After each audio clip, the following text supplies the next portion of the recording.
Hello ladies and gentlemen, welcome to another video. Today I'm on my way to Festival of Speed, stuck in some traffic at the moment, nearly at the track though. Quite exciting this year. I'll be working with Audi. Did the same sort of gig last year with them. It was really good. We've got a few different cars this year. We've got the brand new RS5, which I'm really excited to get behind the wheel of. It's the first ones in the UK, I believe, so a bit of an exclusive on the channel, which is cool. But really excited to see how they drive, you know, with their V6. They've got the hybrid, and yeah, it'll just be interesting. You know, they are quite heavy, but hopefully they disguise the weight quite well. A lot of these modern cars do now, but the proof's in the pudding, right? We're going to take it on the track and we're going to see what it's like. We're going to have lots of guests, lots of VIPs, all that good stuff, so I'll get content where I can. I've got my GoPro with me, and I've also got these bad boys, so hopefully you get some good footage for you. We've also got some RS3s, which are, you know, brilliant little cars. They're great for kind of everything, really. You know, you can have a bit of fun on road, but you can also have fun on the track. And then we've also got the e-trons as well, which are super quick. We did a couple of events with them at Silverstone and here. So I've been in there before. They're really good. But hopefully the traffic starts moving a bit quicker. You know, I'm a big fan of Audi. I own one, so I only really drive cars that I enjoy. And I mean, even though this is nothing that special, because I need fuel economy, but it's still a good car, and I think they build them really well. So I'm excited to see what some of their performance stuff is like. And yeah, you know, now they got their F1 team, so you know, they're definitely pushing their motorsport a lot more. So it'll be interesting to see how that's kind of developed into this car here that we'll be trying out today. So yeah, stay tuned. There should be some good POVs. There won't be the hill this year. I am going to be just on track. Audi have hired out the track exclusively, so we'll be just on there, which I'm not really complaining. It's very hot this weekend, and I feel like the hill would be brutal. I'd imagine some of you watching this might have been on the hill or around the paddock there, and there's not much to kind of get out of the shade unless you got VIP stuff to get in hospitality. So it could be brutal, but lovely Goodwood, you know, on a nice day on the track. Should be quite quiet out there as well, so be able to get some good running. And yeah, I will update you when I'm near the cars. Just a heads up while I remember as well, these only record in portrait mode, so you won't get any landscape video. It'll only be portrait. So if you're thinking that I'm not good at editing, that it's not me. I promise. I am bad at editing. I'll be the first one to admit that, but this isn't me.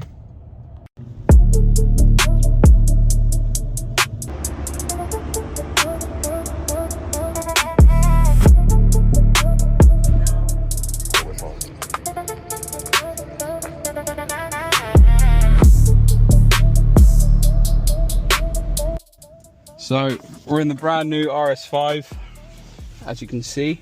Pretty cool interior, big screens with most of these modern cars. Now you've also got a passenger display here. But let's turn it off and turn it on again. Boots up into eco mode, but then if I go and push RS mode, it should come to life. There we go. You can hear all of a sudden the engine is now kicked in. Got that V6 roaring, and we'll take it round to the pit lane. There you go. You got a view of one in the front as well, of the back end of it. And let's go put it in the pit lane.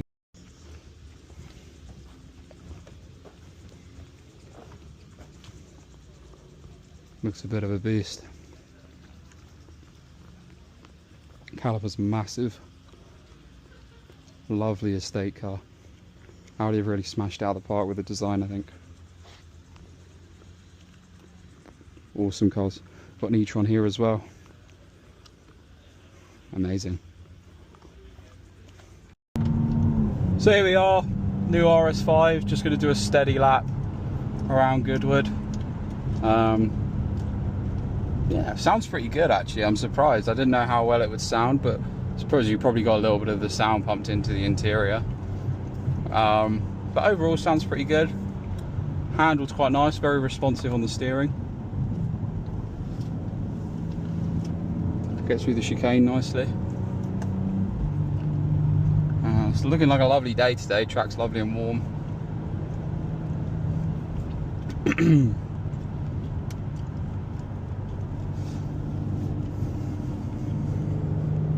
Interior wise, I'm not too mad at it. Got all these different settings here, so quite a customizable car. You can very much set it up to how you'd like it. Got your paddle shifters. Interesting to see what this boost button does as well. That'd be interesting to see. Driving it a bit more now. We're still going pretty steady because it's the morning and we're just warming the cars up, but in all honesty, it feels pretty good. Like, the response of this car is mega. You wouldn't think it was 2.3 tons, like, honestly. Compared to some other manufacturers, the steering that Audi have developed here is really, really responsive, and you actually get quite a nice bit of feedback, which is good because a lot of the time you actually don't. So yeah, and picks up really, really nicely. Got a good bit of acceleration there, but the response, I mean, look, you just come along here and you can just tip it from side to side and the thing just sticks. It's probably helped with that Quattro system. So yeah, overall really, really impressed so far. Haven't really pushed it, but it feels really nice, which is good. If you was driving it like this on the road, you'd be quite happy, I'd imagine.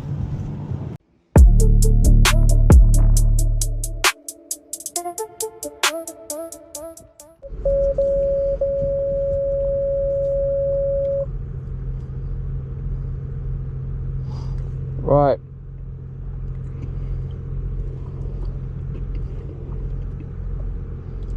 Let's have a proper feel.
That was alright.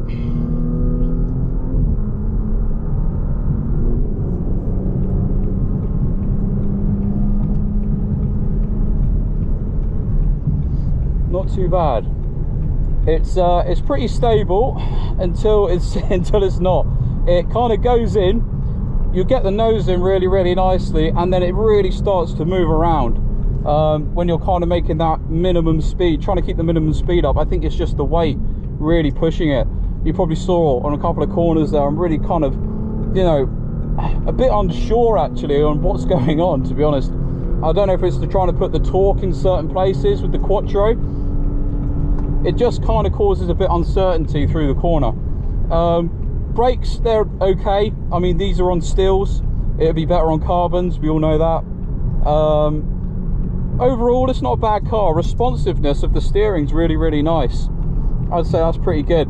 The only thing I would change is that kind of uncertainty through the corner, especially into somewhere like here, quite a hard braking zone. I tried it in third here. It just seemed to really want to like kick out at the rear end.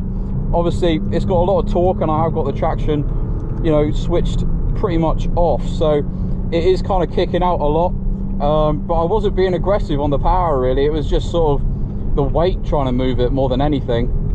And then definitely through the chicanes it's pretty good, but coming into Woodcote here, I went in on the brakes and then it really started getting midway through the corner, a bit of understeer kicked in. I had to have a little secondary brake just to get the nose in again.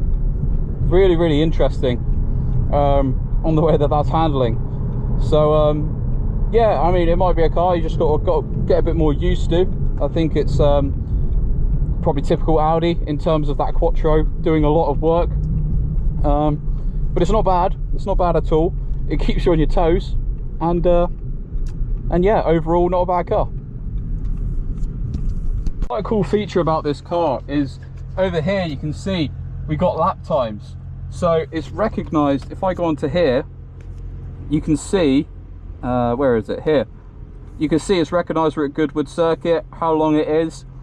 So automatically you've got data and delta built into the car, which is quite a cool feature. I know that I think Porsche have done something similar, but this is seriously cool. This is a lot more in depth than that. So if you're definitely going to be using it for track, it's a good feature to have. You can also get it live on here. I think that's your throttle trace. I'm not too sure. To be honest, I didn't have much time to look because I was focused on trying to keep the car on the road. But yeah, overall it's a good car. The package is all right. I like the design. I think the design looks mega. I think the adaptability between like the Quattro, and you can put it into like what they call what is it called? Let me have a little check. The torque rear, so you get more torque to the rear, so you can get that rear end out, which what we were doing there. Yeah, overall it's quite good. I wouldn't write it off. I think it's a pretty cool car. It's heavy, but you know, all modern cars now are going to be heavy with that hybrid system. Yeah, overall quite impressed, and yeah, certainly wouldn't mind one for the road.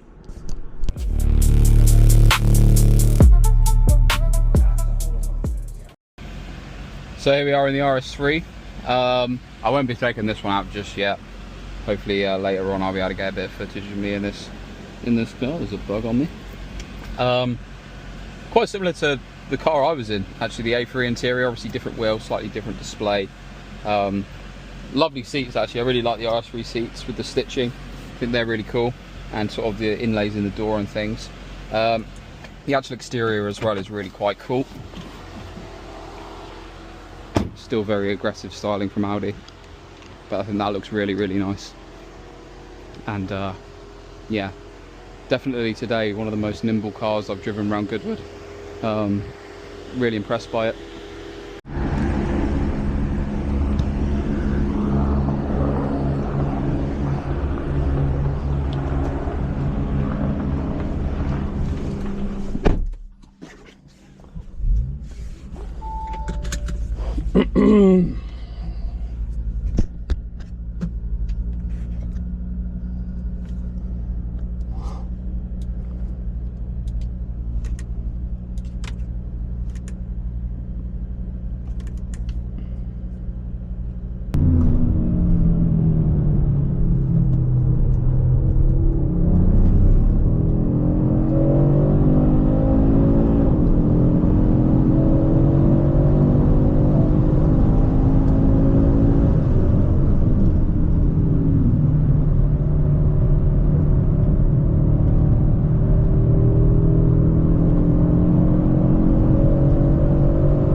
So back from the event now. It's actually the next day. I was pretty tired after everything. Pretty hot as well. It was a hot couple of days, but overall really enjoyed it. The cars are good. You know, the RS5 is a cool car. It's, you know, interesting to drive. I think it takes a few laps to really adjust to it. So if you get it and you put it on track, definitely, you know, take your time and build up to it, because I think it's a bit unpredictable. It doesn't handle what you might think it would handle. Like, it actually, you know, because of the weight and stuff, it shifts around a bit, but it also has a lot of torque, so it does kind of, like, you know, really like to step out at the back sometimes, especially without some traction. I would say trail braking helped a lot in the RS5, really sort of holding the brake into the corner to stop that understeer. That really helped. So, you know, that's a good bit of a tip there if you are taking it on track. It's got some awesome drift modes as well. RS3, in my opinion, was the best car around that track. I really enjoyed it. I think because of the lightweight nature of it, it was just mega. The Quattro system is sorted on that as well. Super good for Goodwood. It was really nice. e-tron is so quick. Acceleration wise, it's just brutal. But so planted, because of all the battery being on the floor, it's just stuck to the floor, you know, like going through corners and stuff. It's just brilliant. You just turn in and it's there, disguises the weight very well. But all three cars, very different personalities, which is great because it gives that variation in the manufacturer. You know, Audi are really creating some cool cars, and it's nice to see that with all these regulations and things they're having to follow, they're still making some pretty cool stuff. And, you know, they're not making boring or stupid looking cars. Or not too boring and not too stupid, I'll put it that way. I know people sometimes are a bit controversial. So, you know, I like it personally, you know, even if some people don't. So I'm quite a big fan of them. So yeah, really enjoyed it. A few more things coming up at the end of the month, which I will keep you informed on. But yeah, thanks for watching.